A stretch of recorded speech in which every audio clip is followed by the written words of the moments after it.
So I want you to picture a scenario. It's the holidays. Oh, boy. Yeah, right. You're sitting around a dinner table, maybe the plates are being cleared, and you start telling a story. Like a classic family story. Exactly. The great road trip of 2014, or that time you all got stranded at the airport. And you were just launching into it with full confidence. You know all the details. Every single one. You know exactly who said what, you know who lost the tickets, and you know exactly how angry your sister was. You are crushing this story. Yeah. And then you look across the table. And you see a face that just says, what on earth are you talking about? Right. It's not just a blank stare. It's a look of total confusion. And then they interrupt you. Yeah, they say that is not what happened at all. And they proceed to tell a version of the story that is so radically different, it feels like they're describing a scene from a movie you have literally never seen. They say you lost the tickets. Yes. Or they say it wasn't raining, it was sunny. Or was it even 2014? And the scary part is they aren't lying. You can see it in their eyes. They are just as convinced of their version as you are of yours. And that is the moment where I usually just lose my mind. Because we both occupied the same space at the same time. Physics says there was only one set of events. But somehow you have two completely different records of it. Exactly. It makes you wonder if I'm 100% sure and I'm wrong, or if they're 100% sure and they're wrong. Is memory actually real? Or are we just carrying around a bag of fiction? You've just touched on the core question of today's deep dive. And frankly, it's a question that should worry all of us a little bit. Why is that? Because the stakes are a lot higher than just winning a stupid argument over turkey dinner. We trust our memory implicitly. We kind of have to. It's the only proof we have that we've actually lived. Okay, proof of life. That's a heavy concept to drop right at the start. Well, think about it. If I ask you, who are you? You don't give me a biological description. You don't say, I am a carbon-based biped. I mean, I might if I'm trying to be annoying. Fair enough. But usually you tell me a story. You tell me about where you grew up, your first love, the day you got fired, the day you succeeded. You hand me a stack of memories. So those memories are the bricks that build the house of me. Exactly. But here's the terrifying part. If that house is built of memories, and those memories are, as we'll see today, notoriously unreliable, then is the you that lives in that house actually real? Or is your identity built on a lie? Right. See, that gives me a bit of vertigo. Because if I can't trust my own rewind button, what can I trust? The French existentialist Jean-Paul Sartre had this fascinating and somewhat unsettling way of looking at it. He said a human being isn't a fixed object. Like a chair or a stone? Exactly. A chair is a chair forever. But a human is a project being retold. We are constantly narrating ourselves.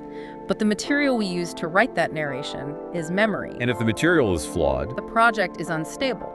that reminds me of the specific kind of fear people have around dementia or Alzheimer's. Obviously, there's the medical fear, but there's also that existential fear when you visit a relative and they don't remember the key events of their life.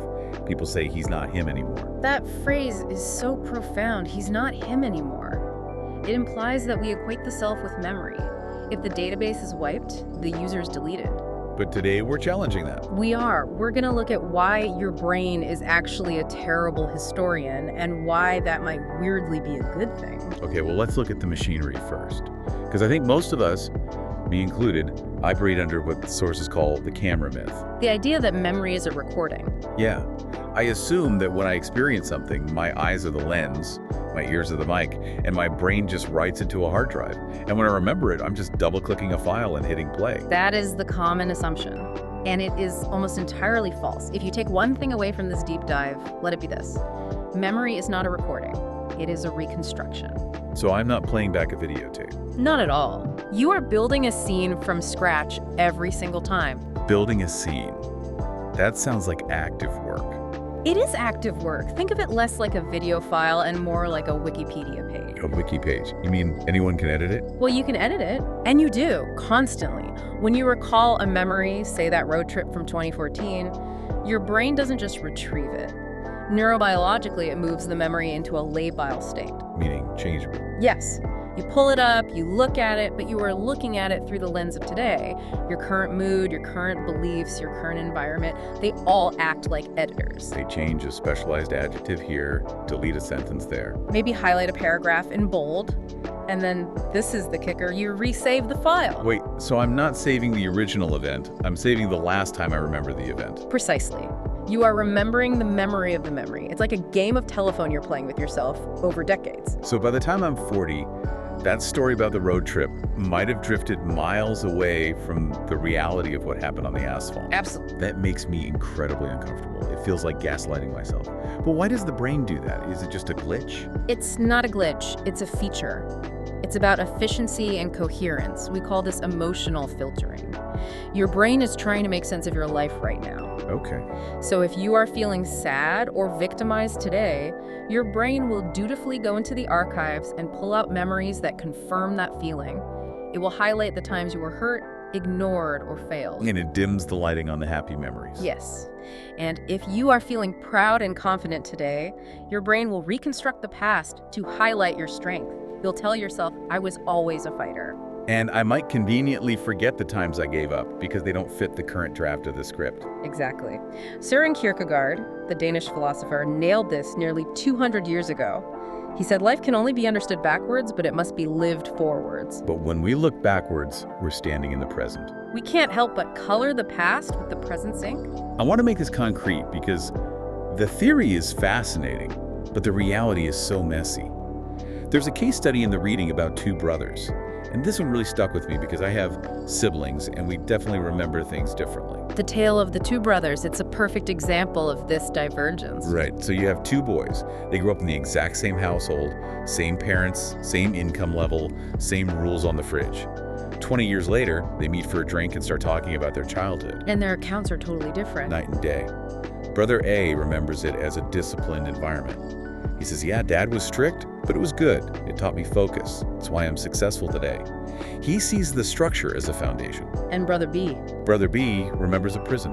He remembers high pressure, fear, walking on eggshells. He says Dad wasn't strict, he was a tyrant. So the reason I have anxiety issues now. So who is right? Well, that's the thing. They're describing the same man. They are describing the same events, but they're constructing two different identities. Brother A has built an identity around success through discipline. So when he looks back, he edits the memory of his father to fit that. He softens the rough edges, turns the shouting into coaching. Exactly. And Brother B has an identity built around survival and trauma. So he highlights the fear. He amplifies the volume of the shouting. The events didn't change. The story changed because the needs of the narrator changed. It's almost like they're writing different genres. One is writing an inspirational biography, the other is writing a grim drama. And we do this in our careers too. Consider the businessman who fails a major venture. He goes bankrupt. In the immediate aftermath, say a week later, how does he remember it? I mean, if it were me, shame. Total failure. I'd remember every mistake as proof that I'm an idiot. Right. The memory is evidence of incompetence. I am a failure. But let's fast forward 10 years. Let's say that guy clawed his way back, started a new company, and became a massive success. Now he writes his memoir. When he gets to the chapter about the bankruptcy, does he describe it as proof of incompetence? No. He probably frames it as the turning point, the necessary fire he had to walk through to become the phoenix. Exactly. I had to fall so I could learn how to climb. It becomes a hero's origin story. The event didn't change, he still went broke, but the meaning has been completely rewritten to support his current status as a winner. That makes perfect sense, but it's also kind of manipulative, isn't it? We're basically engaging in historical revisionism on our own lives. We are. Albert Camus, another existential heavyweight, would say this is because humans have a desperate need for consistency. The world is absurd and chaotic. We hate that. We want our lives to make sense. A narrative arc requires consistency. If I am successful today, my past failures must have been lessons. If they were just random, meaningless failures, that's too scary to face. So we edit. Okay, so far we've been talking about this on a personal level. My memory, your memory. But the sources take a turn here that I think is really important. This isn't just an individual quirk. Groups do this too. Families, nations. Oh, absolutely. This is where we get into collective memory. Just like a person has a self, a family has a self, a nation has an identity. And just like individuals, groups don't remember neutrally, they curate. There's the concept of the golden age. I feel like every generation thinks there was a golden age about 40 years before they were born. It's the golden age fallacy. History is a massive selection process. Whether a specific decade was a glorious era of tradition or a dark age of oppression depends entirely on who is holding the microphone. Because Sartre said humans interpret their lives. Societies do the exact same thing. They interpret their history to serve their current agenda. I see this in families all the time. The source uses the example of the perfect family narrative. You know the type. The Smiths never quit. We are the strong ones. That is a very powerful narrative to grow up in. But think about the cost. To maintain the story that the Smiths are always strong, the collective memory has to do some serious editing. They stopped talking about the uncle who struggled with addiction. They gloss over the bankruptcy in the 90s. They erase the moments of weakness. So if you're a kid growing up in that family and you feel weak, maybe you're struggling with depression or you just failed a class, you don't just feel bad, you feel like a defect. Yes, you feel like you've broken the mold. You think everyone else in this family is a winner. I'm the only loser. You think that because the collective memory has lied to you, it erased the precedents for your struggle. That is incredibly tragic. Yeah. The lie actually isolates the people it's supposed to protect. And nations do this on a grand scale. We polish our statues. We teach history that emphasizes our victories and glosses over our atrocities. We build national identities on incomplete data. And when someone tries to point out the missing pages, people get very angry. Because you aren't just challenging a fact, you're challenging their identity. I want to pause here because I'm starting to feel that existential drop the outline mentioned. It's a sinking feeling. We've established that my individual memory is a wiki page that I keep rewriting. We've established that my family's history is a curated highlight reel. If I can't trust my story, do I actually know who I am? That is the crisis. We rely on statements to define us. I am the person who was betrayed. I am the person who overcame poverty. I am the person who was the funny kid. But if the memory of the betrayal or the poverty or the classroom is flawed, the identity starts to wobble. it's like pulling a loose thread on a sweater. You pull it, and suddenly the whole sleeve falls off. Kierkegaard talked about the despair of not being a self. It's an internal war. One part of you is desperate for the past to be stable, to be a rock you can stand on. And the other part? The other part knows deep down that you've retold the story so many times, it might be fiction. We see this in the workplace injustice case study, too. A person believes they were treated so unfairly at a job.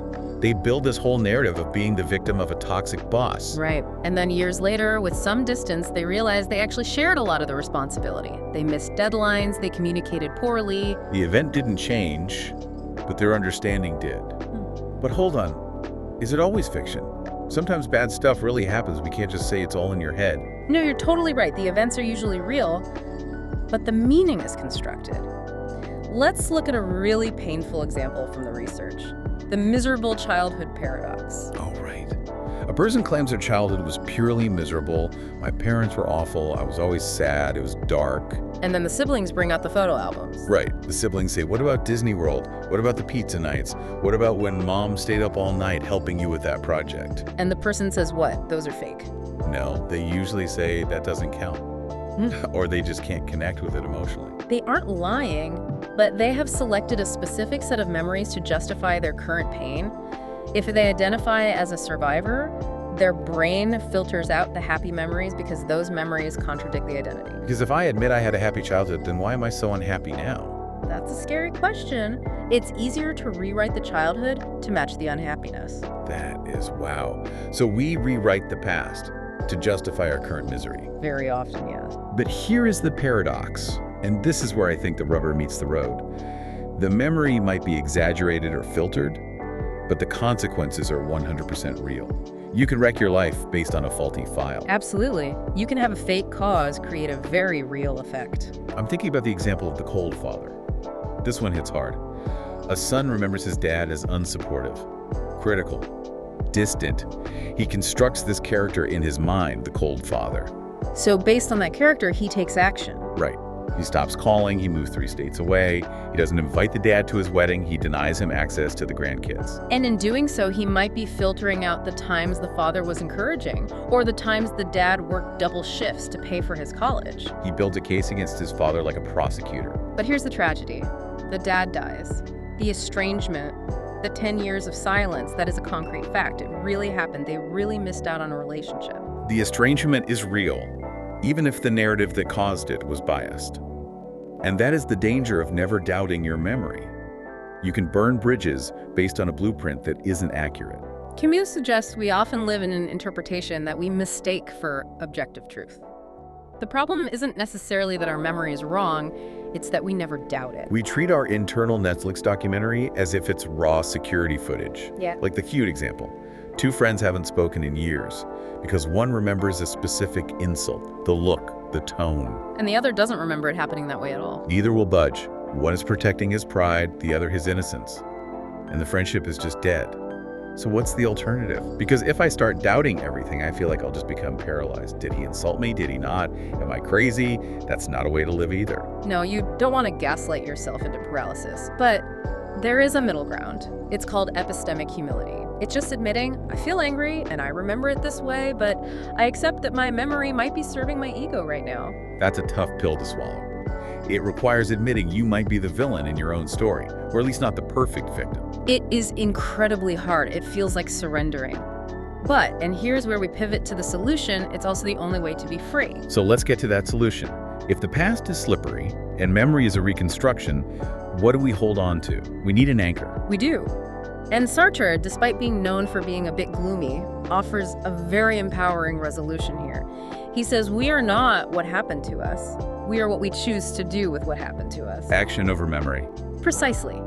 You might misremember the details of a betrayal. Maybe it wasn't as malicious as you recall. Maybe you played a part in it too. Who knows? The tape is blurry. But your choice to trust or not trust today, that is real. That is happening right now. So even if my childhood wasn't as hard as I remember, or maybe it was harder, it doesn't matter as much as how I treat my own kids on a Tuesday afternoon. Yes. You can get lost in the labyrinth of, did it happen this way or that way? Or you can look at your hands and say, what am I building right now? The past is a story you tell. The present is an action you take. That's actually really liberating. It means I'm not trapped by a potentially flawed story. I don't have to be the victim forever just because I remember being one. I can choose a different action today. It is liberation, but it comes with a cost. The cost is responsibility. How so? Well, if you accept that your memory is a reconstruction, you can't simply blame the past for your current behavior anymore. You can't say I'm an angry person because my dad was mean to me in 1995. Because the version of 1995 you're holding on to is, in part, a choice you are making today to justify the anger. Oof, that hits. So I have to take ownership of the narrative I'm keeping alive. You do. You have to ask, is this story serving me? Does holding on to this grudge, this specific version of the argument, make my life better? Or is it just keeping me safe in a familiar misery? It reframes identity completely. Maybe memory isn't the proof of life we thought it was at the beginning of our deep dive. Maybe the proof is in our agency.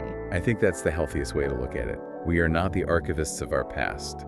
We are the architects of our future. I like that. We aren't archivists, we're architects. And sometimes being a good architect means bulldozing a few old, crumbling buildings so you can put up something new.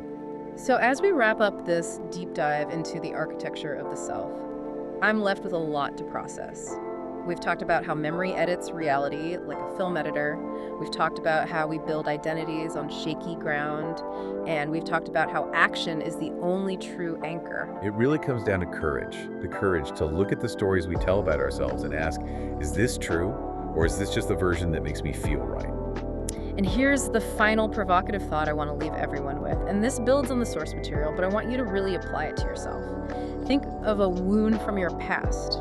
A grudge, a failure, a moment of hurt that you feel defines you. Now ask yourself, if you discovered today, with absolute certainty, that that memory was exaggerated, that it didn't happen the way you remember, would you be relieved? Or would you be disappointed? Would you fight to keep the pain just because that pain is part of who you are? Would you rather be right about your past or free in your present? That is the ultimate question. Thanks for taking this deep dive with us. I'm gonna go call my brother and apologize for the 2014 road trip argument, just in case. Probably a good move. Yeah. See you next time, everyone.